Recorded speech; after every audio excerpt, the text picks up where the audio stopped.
European river rides, and this is along the Vltava from Prague to Melnik in the Czech Republic. We stayed in our hotel in the morning as long as we could because it was absolutely slinging it down outside, so we crossed the road and went into a cafe.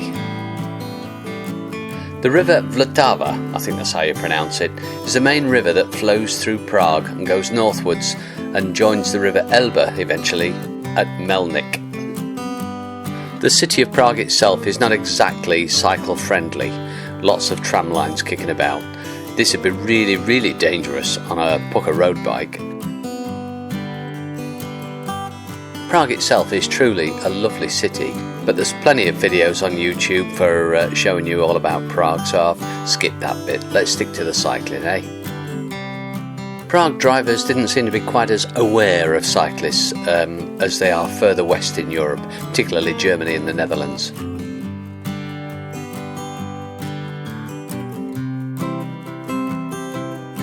We joined the riverside as soon as we could.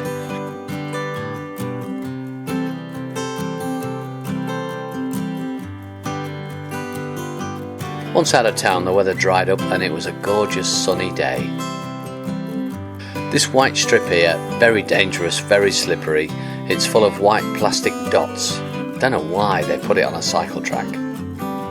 The early part of Eurovelo 7 just out of Prague is really good.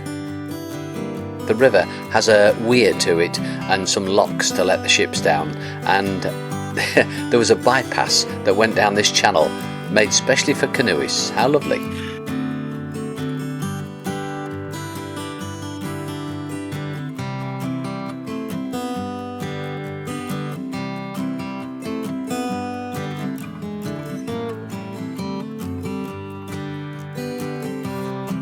This cycle track too had the ubiquitous solar system representation along it.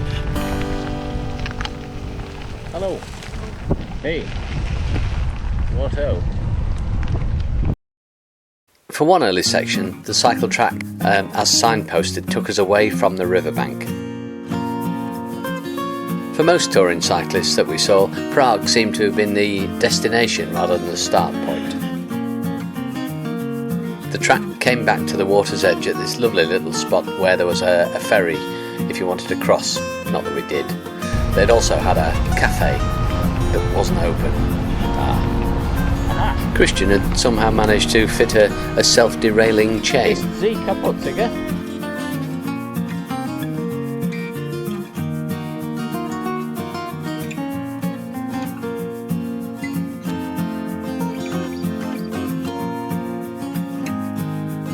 Obviously the Czech Republic has a bit of catching up to do with regard to long distance touring cycleways. That sounds familiar as an Englishman. Come midday we were always keeping our eyes peeled for a convenient bench to have a picnic on.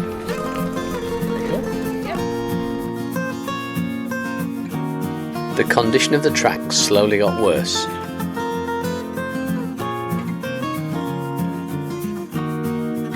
We met these two guys who told us that, yeah, further ahead it was really bad. And it was.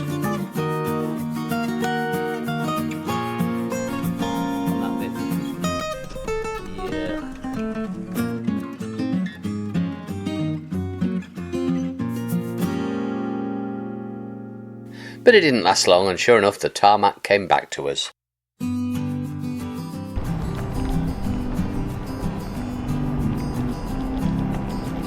We thought this cycle track hadn't been ironed for a while.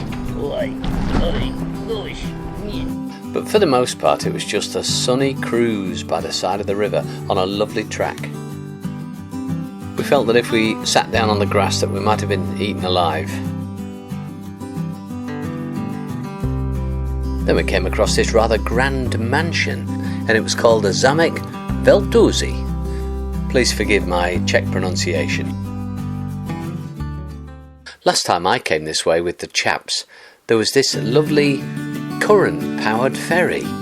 How lovely, and I was looking forward to seeing it again. Powered by nothing but currents.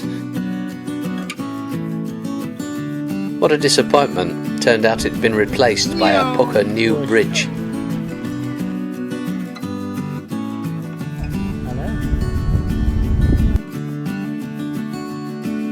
and this is the bridge and lock on the Varansko-Horynsky Plavebny canal, I think.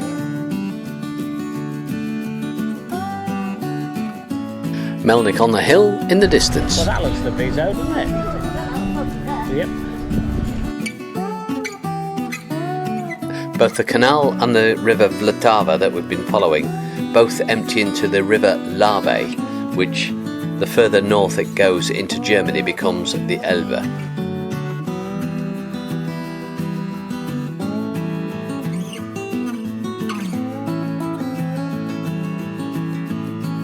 Last climb of the day, up the hill into Melnik itself, and then go to the viewing point to have a look over the edge. Hello, Dwelling.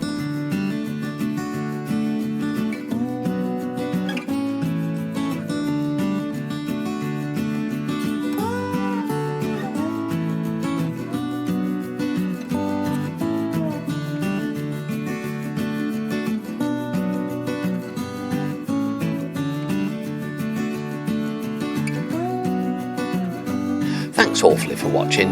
We hope your bike ride goes as well as ours did. Please give us a thumbs up or throw money or